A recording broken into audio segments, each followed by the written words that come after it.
We've got a second guest live from Hatton, Associate Professor of Political Economy at Birkbeck University, Professor Ashok Kumar. Professor, do you think that an agreement can be reached? We've just been hearing about all these dates, and the dates are constantly changing, but can they sit down around a table and thrash this out? Well, firstly, I want to kind of respond a little bit to what your guest had said earlier. I mean, I think it's one way of saying, yes, you do see the RMT's power and other rail unions' powers kind of disruptive power reducing, but also we need to identify that over the summer, a series of polls did indicate that they had sort of the widest support from the public in 50 years. And that's part of the reason because people can work from home, partly because everyone's feeling the crunch of the cost of living crisis. So I think it's important to sort of identify both you have disruptive power and public sentiment, and it makes this sort of admixture that builds their ability. Ashok, when you're standing on a station waiting for your train and they suddenly announce there's a strike and it won't be turning up, let me tell you, immediately you stop supporting the strikers. That's a fact of life. That's why they've lost so much public support. This is the difference between survey data and anecdotes, right?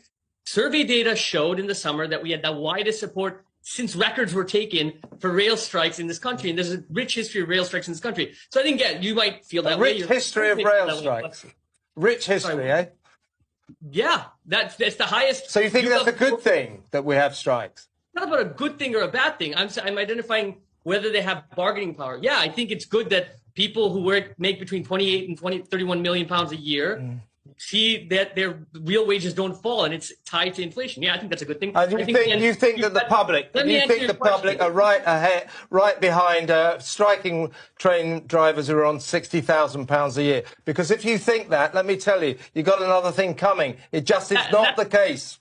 That's not. But why do you're misinforming the public, or you're misinforming? I'm not misinforming the public. You are. Let me answer your question. The rail workers that are on strike aren't drivers. They make between 28 and 31 million pounds. That's RMT.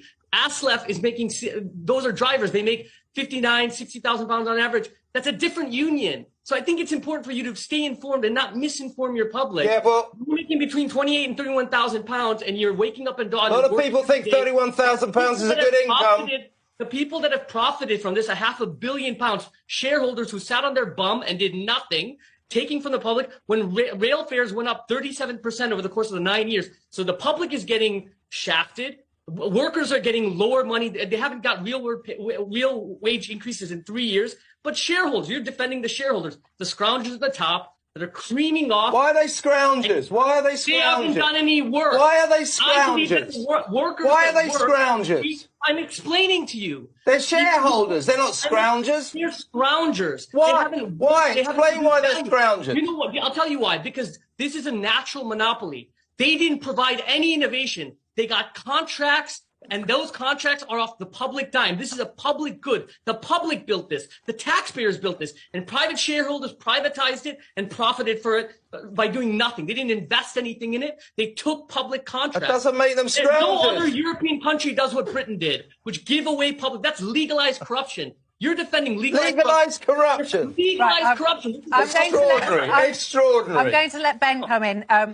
This is your area of expertise. I mean, we can take the heat down a bit, but, apart from thinking about who the public are siding with, where does the truth lie?